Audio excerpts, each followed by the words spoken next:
So I think this is the last video of the month. I think I started on the 3rd or the 4th of August. And I didn't, it was all very spontaneous and an inner impulse. Well, it was a combination of things. It was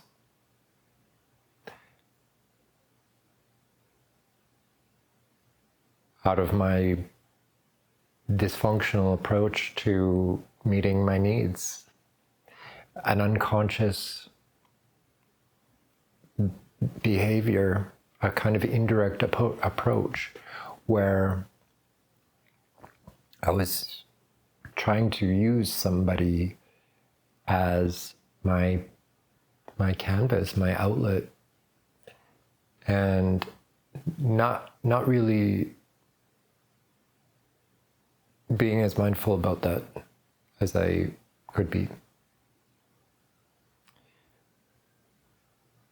I think it's all worked out fine. I don't believe anybody was injured in the process. I still speak to this other person who inspired, well, I believe, even though it's kind of a distant relationship. I mean, I was hoping for it to be a romantic relationship, and that really activated a lot of forces within me and brought me face to face with how potent that is in me. And I've discussed utilizing astrology for self-reflection, and in my astrology, the relationship stuff is especially potent. I have Venus in Aries opposite Pluto in Libra in the 8th house. So that alone is very intense axis. Then I have the rulers of my sun sign and my rising sign in the 7th house in Cancer. Additionally, more relationship type stuff that's quite intense. Then in looking at also my moon in Scorpio in the 10th house, I got the idea of that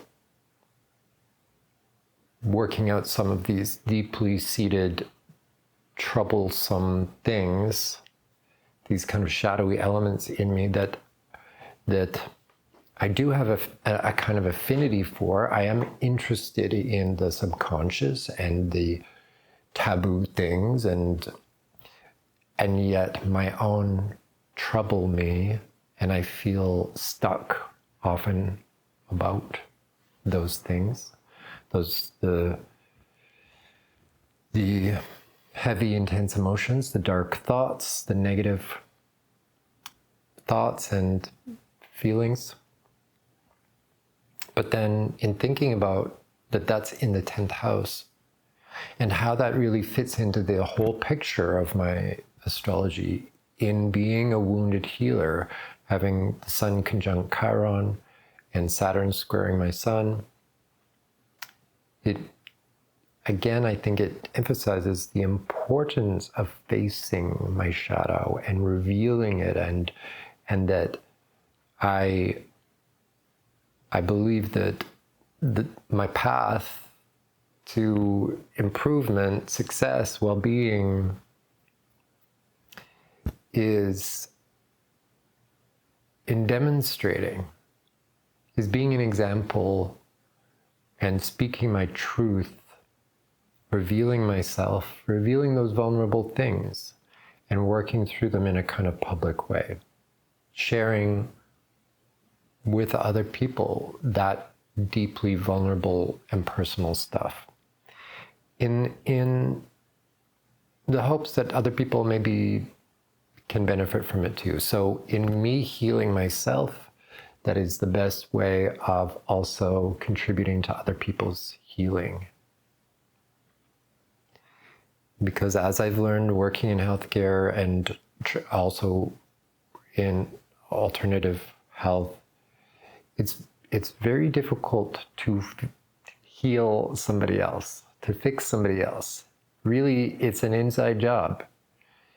And for those of us who feel inspired to help other people heal, which I think is often comes out of our own our empathy for that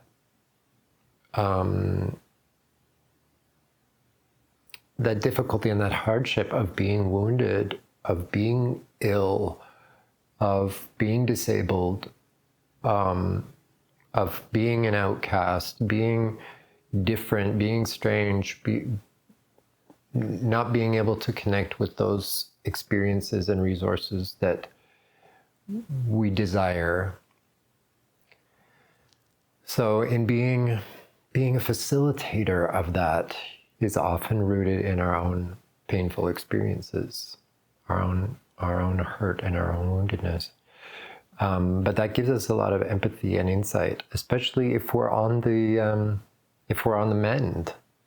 Then we stand in the place of the solution, and just by being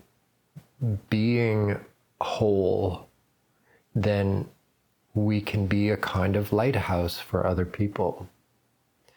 And I think that it's always an ongoing thing. There's no perfection in life. It's a constant unfolding, constant revealing, a constant healing and regathering of aligning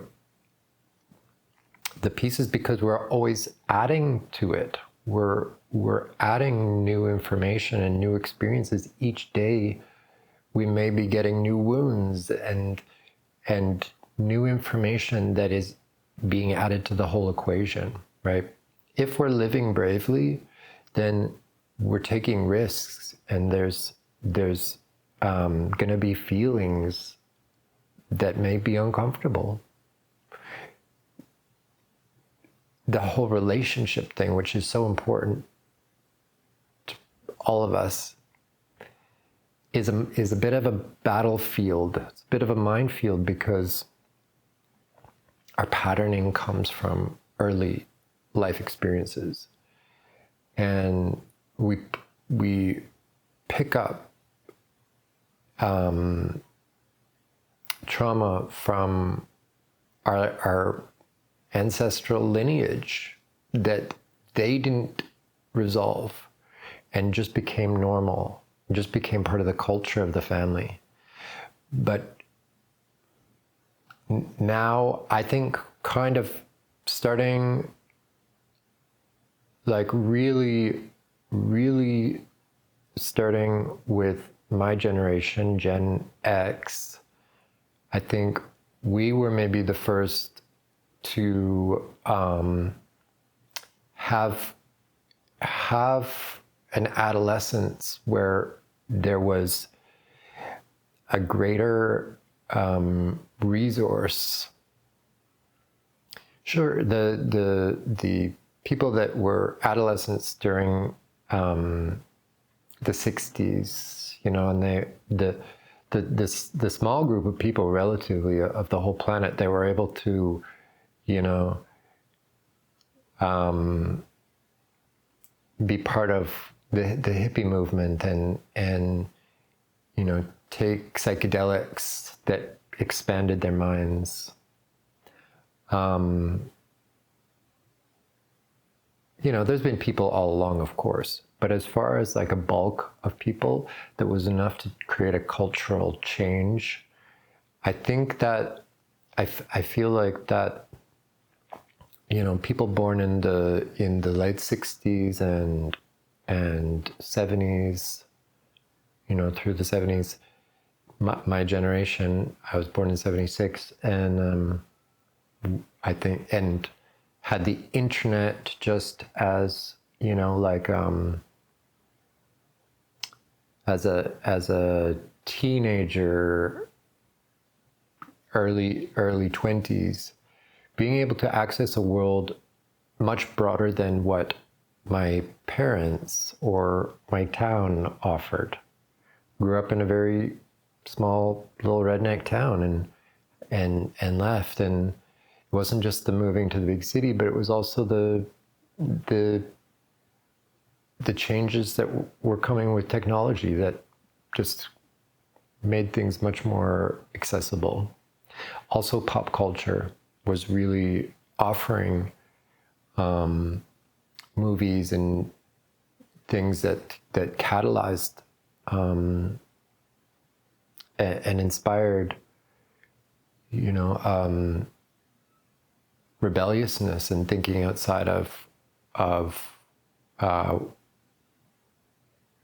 the previous norms. Also, I have, as I said, Pluto in Libra, and so that's a generational thing, as well as Uranus in Scorpio. Again, a kind of generational thing. So a bulk of people that were, Pluto in Scorpio is re-examining, as well as Uranus in Pluto in Libra and Uranus in Scorpio. Those are both like transformative of relationships and sexuality and these kind of things that are fundamental to fundamental to the structure of society, the structure of families, and morality. And so, yeah, I'm going to be turning 50 my next birthday, and so there's this ripening, there's this culmination, and I'm right now experiencing my chironic return. So the woundedness is coming to fruition, where the lesson is now ripe, where I feel I can share the wisdom that I've gained. By 50, you should know some shit. You should have a sense of the world, and I have embraced the things that instill wisdom, of taking risks and doing practices and living, drawing outside of the lines and living a more radical kind of life, an alternative life. I always have, the moment I got an opportunity to, I've been challenging things, and it's made my life more difficult, but I think that's my path, and that's my purpose.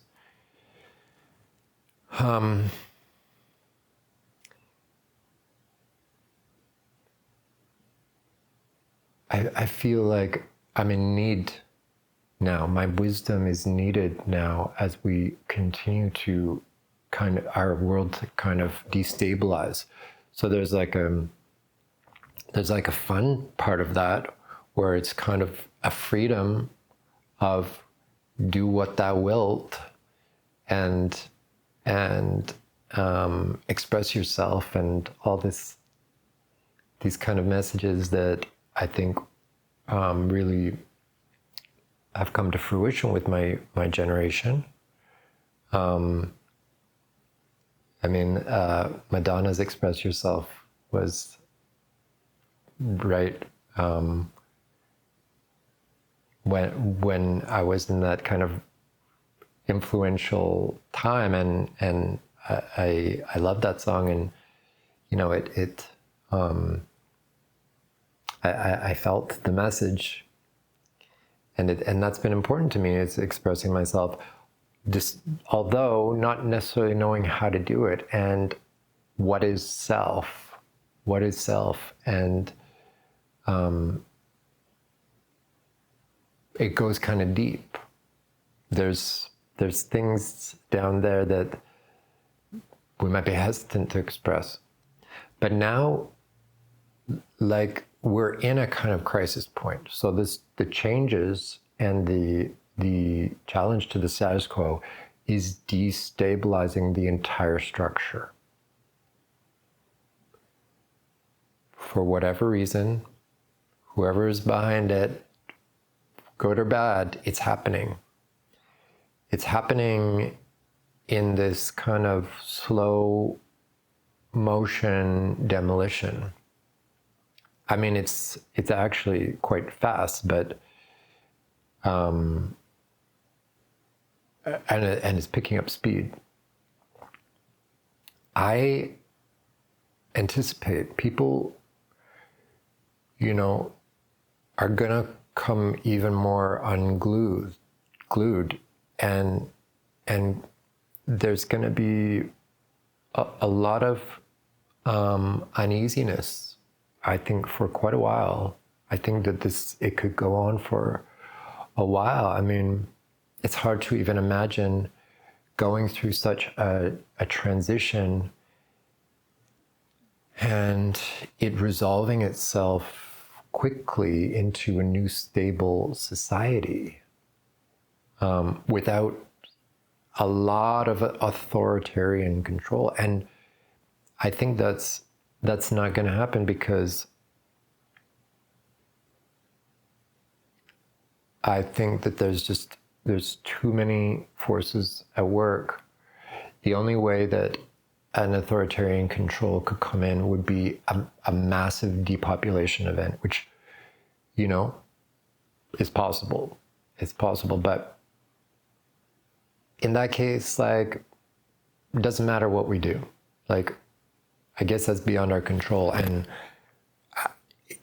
I have worried, I have thought about that. I've gone down those rabbit holes but come to the conclusion that there's nothing I can do about that. If that's the case,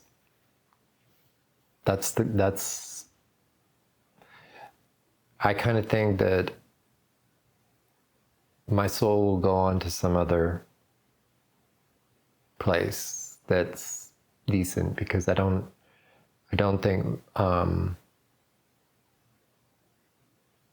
we're victims in any way.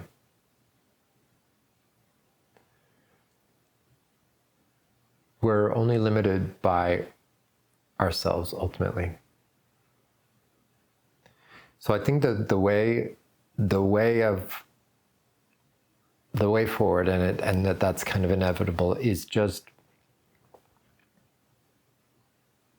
rising to the occasion and facing what is. What is our interpretation of what is. And that's what we need to remember, is that there's a kind of hygiene that's required, a mental hygiene of taking score of what we're doing with our thoughts. What are we giving our energy to in the day? Are we thinking thoughts that disempower us, or are we thinking thoughts that fuel us and give us a zest for life? And that is not easy, because sometimes you need to cut off some things.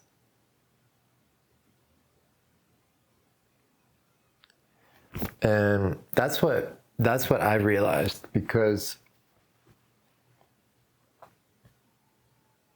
there was things that I was dragging around with the hope of them changing.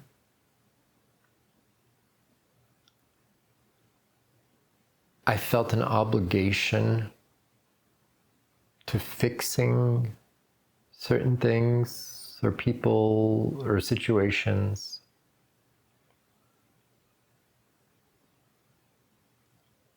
And I realized out of necessity that I had to let those go. And then in doing that, I realized actually I have the power I have the right as well to be discerning and to decide everything about my life. Everything that's within my control, I get to decide. And there's no point in having guilt and shame about that. That really doesn't benefit anyone. So feeling a confidence in making decisions, knowing that it's not going to be perfect. With every decision, there's some kind of sacrifice. There's some kind of loss. And,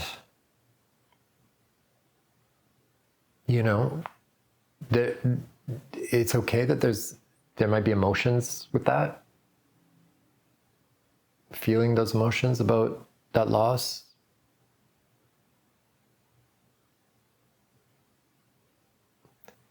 And that's important to recognize all of our experience and own it. And not say that we're a victim or that somebody else made me do this or none of that. That's all very disempowering, and that's giving your power away. So making choices confidently, even though I might not be confident about it.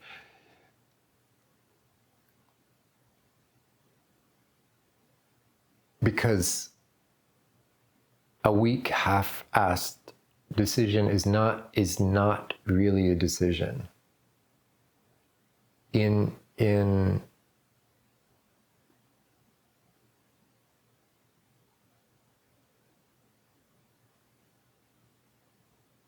taking charge of our life,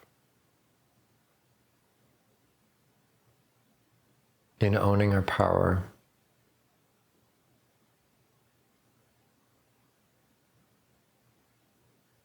it means trusting those impulses within us. There may be somebody outside of us that's loudly telling us something. The government, the news, all sorts of sources will tell you what to do with your life and your energy. But really, we owe ourselves that. We don't owe anybody else that. If we have agreements, if we have relationships, there's agreements, but be clear about what those agreements are. Unspoken agreements are always troubling, always a problem. Those are assumptions, and they really mess things up. So I think if we're not sure, I guess it's good to check in with somebody, like, what's your thought about this? And then this is very abstract, but then coming back to yourself, like, is that, maybe they don't want me to do this. Is that a sacrifice that I'm willing to take? But knowing that it's your decision. It's not their decision, it's your decision. And in that moment, are you owning your power or are you giving it away? And why are you giving it away? What do you think? What do you think you would lose that you can't get somewhere else? Why is this so precious that you're allowing this person to force you to go against your own desire? Is it really a relationship that honors you? For me, I have put myself first. Not always, but more as I've gained more maturity, I've put myself more and more as the authority in my life. I think that's something that is intrinsically important to me. It is part of my life's journey, is to feel that sense of empowerment and strength and decisiveness. And early on, I had no sense of that. I had that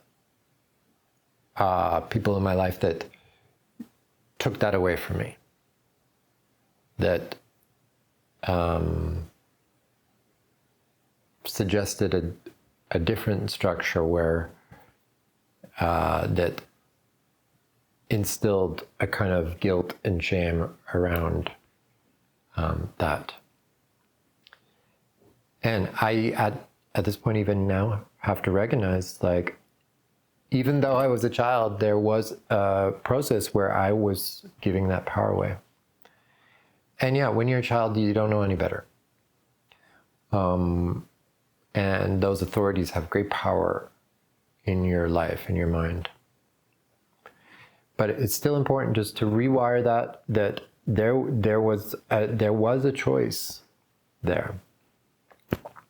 And some children are more compliant, and some care more, I think, about. I think I am especially susceptible in a way to authority because of Capricorn rising. I want to do the right thing, and so if somebody suggests this is the right thing, this is the moral thing, this is the good thing, then I'm drawn to that, and I want it to be good. I want it to be good.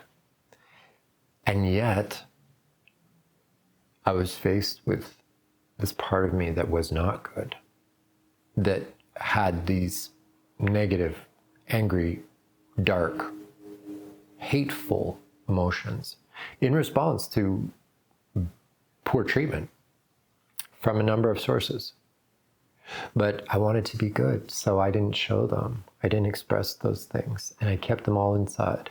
And eventually that turned very poisonous, very toxic inside me, which eclipsed all of the goodness, all of the light. As an Aries sun, I have a ton of light. I have Neptune in Sagittarius in the 11th house. It's very idealistic and lighthearted and joyful, actually.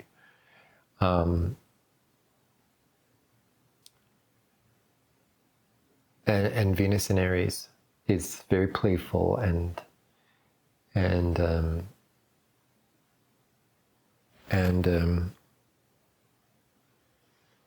I think even Mars in Cancer is quite benevolent. As Mars being a malefic, it's like if you could place it somewhere where it would be the least harmful, the least. I mean, it has a potential for being harmful, no matter where it is. But yeah, I think for me, its desire is beneficial. Anyways,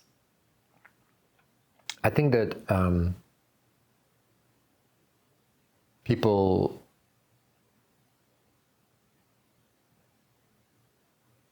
lot of people are going to be having crises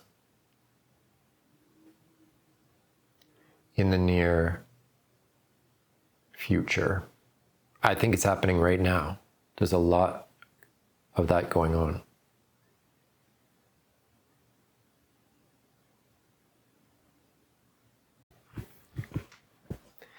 There's a lot of people questioning reality. There's a lot of people not knowing what to do about a variety of things, like that from all angles, the world is falling apart. And I feel like I have some solutions. And I think part of that is because I have experienced numerous dark nights of the soul and been through hell and back. And I had to tap into deep, deep resources. I have Pluto in the 8th house. I am able to tap some pretty deep resources that transcend human, regular, everyday human consciousness to a place of transcendence. And I think the reason that I can do that and what I'm meant to do with that is share with other people a kind of deep faith, a deep knowingness about the power of transformation. We're in our modern day age, we're kind of terrified of death. Death seems like defeat. Death seems like this terrible thing. But in other cultures, death has been seen quite differently. And I think we need to return to our shamanic, tribal, earth-based religions. Not religion maybe, because religion is a little bit dogmatic, but a spirituality and a culture that has a greater understanding of reality, especially the interface of the human experience, where we love symbols and we use language and we have these higher mental functions that have a tendency to cause us to feel separate from things. So to identify as separate, which is fine as long as you understand it, that it's not the be-all and end-all, it's not the whole story. So there is an ability to see ourselves as separate and therefore act on things and be acted on, have this interplay, this relationship, but also the oneness, the connectivity that has no clearly defined boundaries. So this is this dichotomy that we really need some way of understanding, and I think shamanic cultures understand this better, as well as the concept of death, which is transformation, so that death is not the end.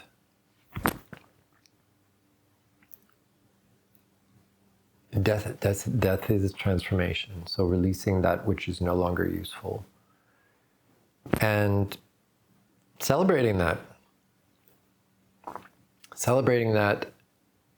releasing, that letting go, that surrender into, various states. So that in itself is a process. Just as aging is a process where there's a different focus on things, there's different energies. And for example, slowing down is a really useful thing. When you're young, you don't want to slow down. You've got so much energy, you want to do everything. It would be good to learn how to slow down when you're young, so that you can feel that juxtaposition, that high contrast of stillness and then aliveness and vigorous energy expression, and then coming back to stillness, so that you can really appreciate the two ends of the spectrum, and so that you don't have to learn stillness from breakdown, illness, the more difficult teachers. And this is what I mean by embracing, right? When when we understand these kind of archetypes, so studying astrology, understanding the archetypes and influences, the mythologies, the reason for the myths, is to really embrace these different aspects of life, so that we can work with them inside, and we don't have to manifest all of them in the world. We don't have to wait for physical manifestation to learn the lessons. Inevitably, that's going to happen, and we want that to happen. We want the because everything has two ends to it. Every zodiac sign has the light and the dark side, or the conscious and the unconscious.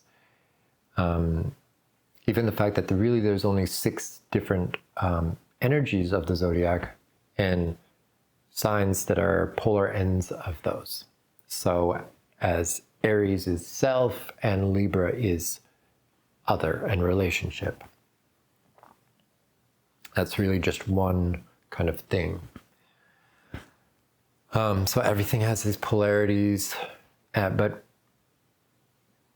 these are wisdom teachings that most people are not exposed to. They're not teaching them in school. They're not on the news. This is esoterica. This is mysticism and magic that it too actually has become mainstream. I was exposed to it at an early age because I looked for it.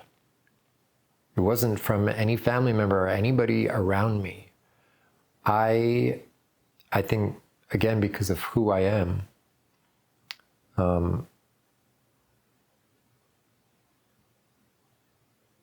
was drawn to these things and delved into them at an early age. And continued to study and be interested in them. And I think it's just so intrinsic to who I am now. And I want to share that with other people. I want, and there's pop culture versions of this stuff that, like being a witch is how trendy and popular it's been for a long time. An Instagram witch that's got all the paraphernalia. Well, I don't think most people would look at me going down the street and think, oh, there's a wizard, or there's a witch, or there's a occultist, or whatever, because that's not about appearance. If anything, it's the opposite. Secrecy, actually, and that's not about. It's about containing things and not profaning things. There is a message. Occult means hidden, and there's a reason for that. Not that there's also times to reveal certain things, but understanding that it's never all going to be revealed.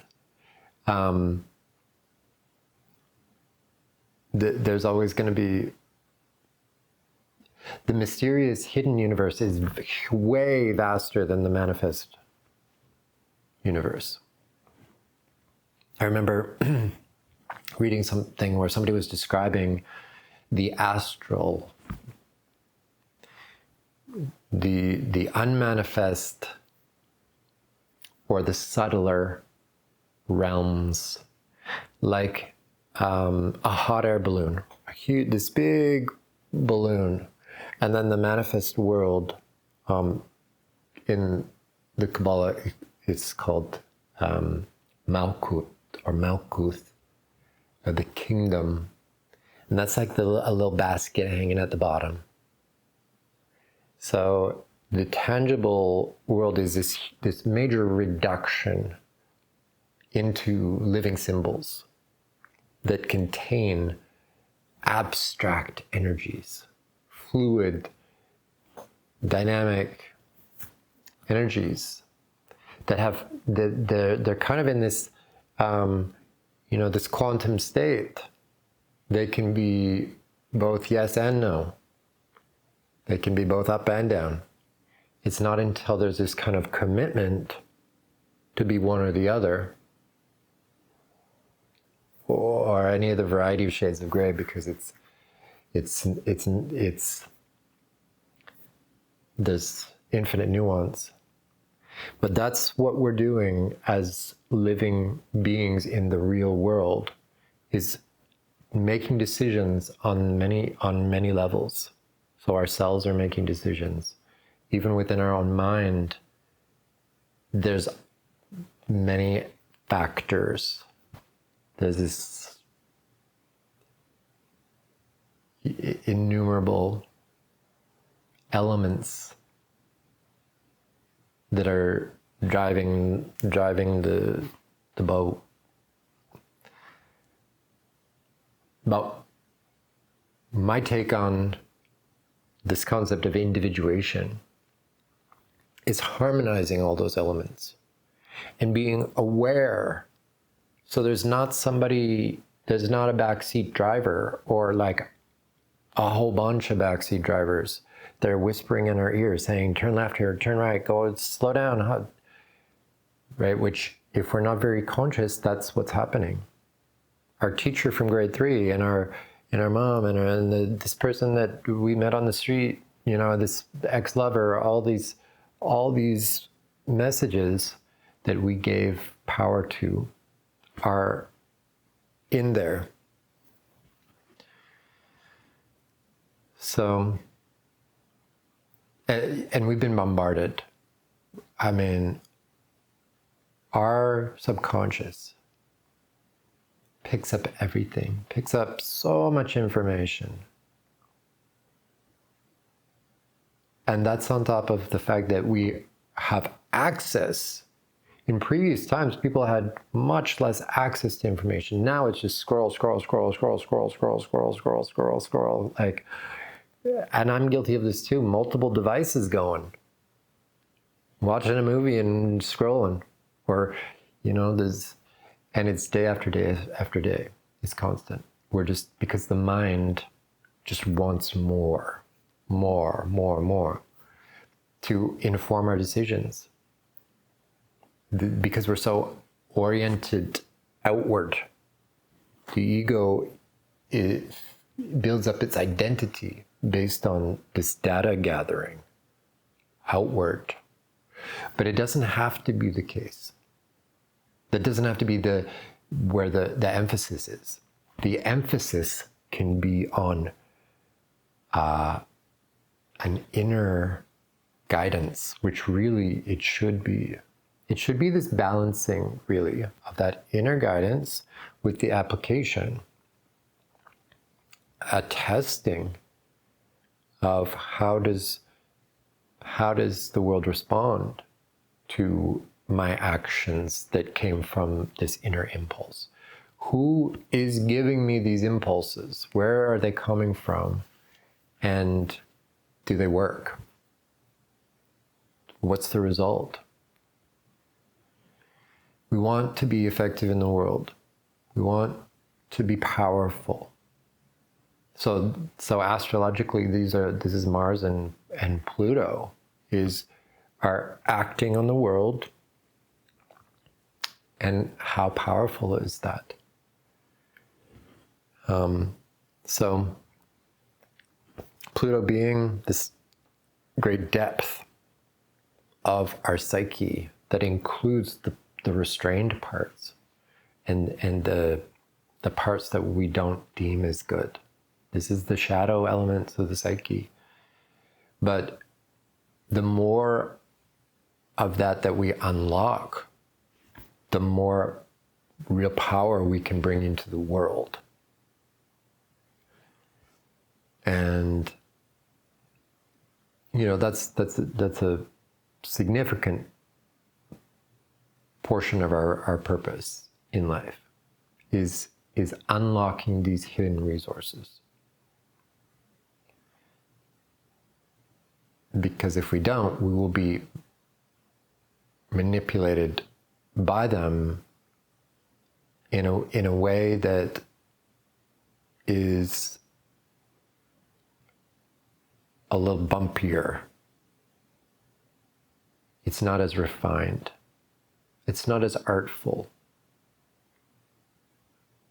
It's a bit of a slap in the face. And it will appear to be coming from outside of us, right? It will be other people that have power over us.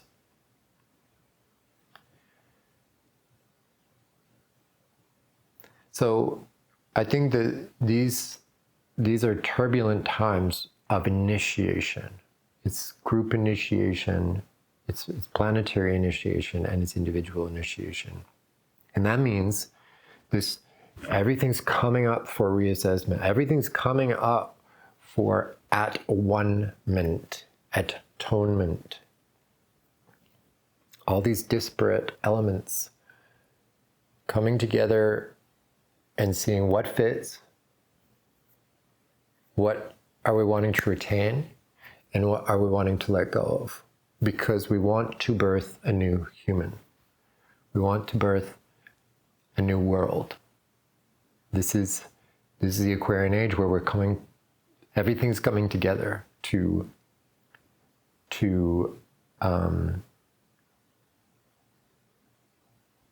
find congruency.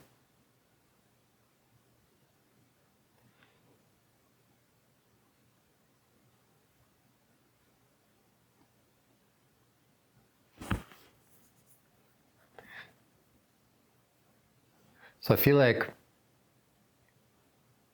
what I am trying to refine is my offering to the world, to people that are struggling with finding that inner guidance. I am an initiation guide, helping people deal with these shadowy elements that come up, that maybe they feel oppressed by because they appear to be in the world and they don't know how to address them inside themselves. And believe me, this is personal because I have definitely gone through this. I've definitely been a conspiracy theorist with all delving deep into horrors in the world. And it's not that I don't now think that those have a reality, but I'm not making them my reality. Because I realize, like, one, it's totally disempowering to think that there is absolute horrors going on in the world that I can't do anything about. In this universe, there's everything. But do I want to be part of that thing? Do I want it polluting me? Do I want it affecting me? You know, if I was a politician or if I was a billionaire or whatever, then it might be different because maybe I could do something about it. But from where I am, I have to take account of what's real, what's present for me. And at this point, I just need to take little incremental steps forward, making sure I'm taking care of the fundamentals. The fundamentals are very, very important. You can't have a house without a foundation. So the fundamentals are very, very important. And to me, the fundamentals are within us. Knowing how to connect with that inner resource. Because when you're connected with that inner resource, you can actually be quite fearless in braving the slings and arrows of the world.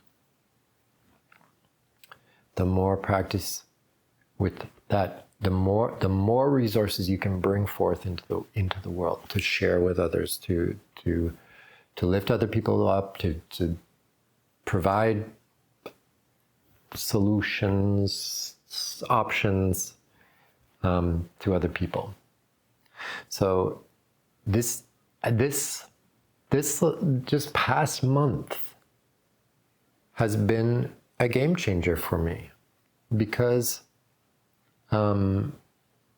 I have embraced what is that my own out of my own need, out of my own dysfunction, but facing it like, okay, shit, I am bombarding somebody else because I'm pent up and I don't have a good outlet.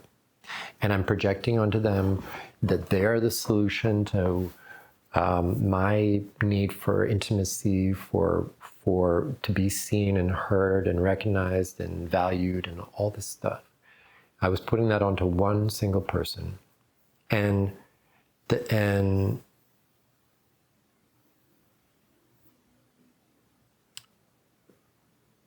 faced it, looked at why it wasn't working, and realized what might help. I didn't know for sure. I mean, I don't even know where this is going, but it feels like it's going somewhere, and it feels good.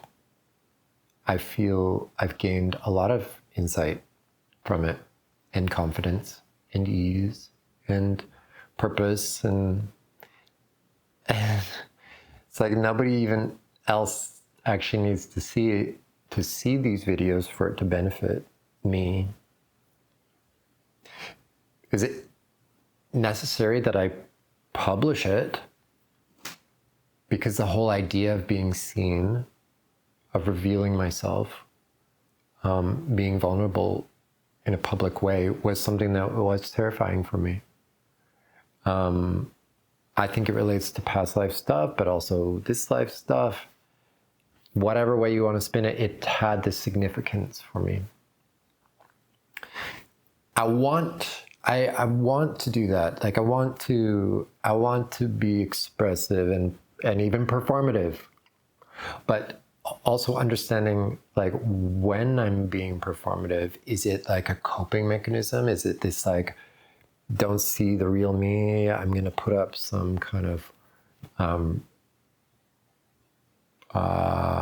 version that, well, I believe that I've done that at times as a kind of deflection.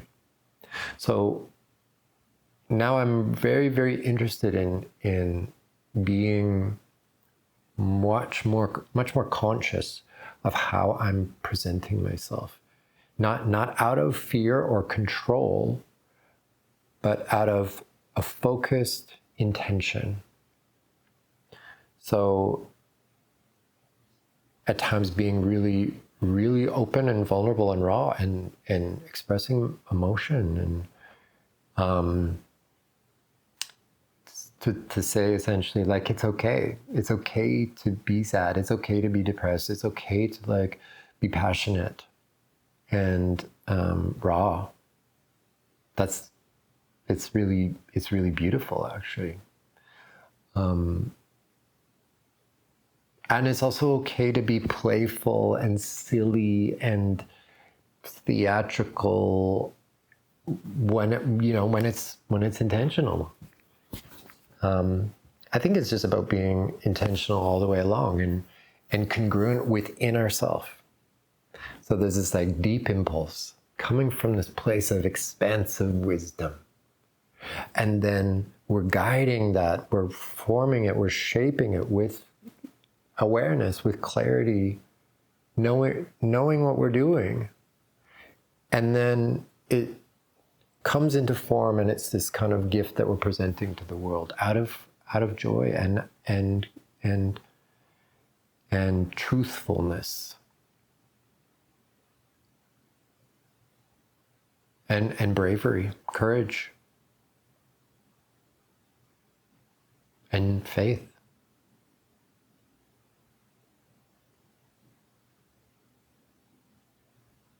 And I think when we do that, the wounds heal. We realize You know, that our wound was a gift all along.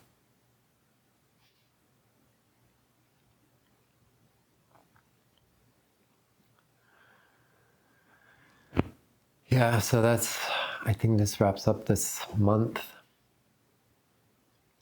And I'm going to carry on. I'm not sure, I might start giving videos titles. I don't know what I'm going to do. I do like just the free form thing. I might make other videos that are a little more contrived, or like, I don't like the idea of doing scripted videos. But I may try and stick to certain topics. I don't know. We'll see. Jesse, you did a good job. Thumbs up.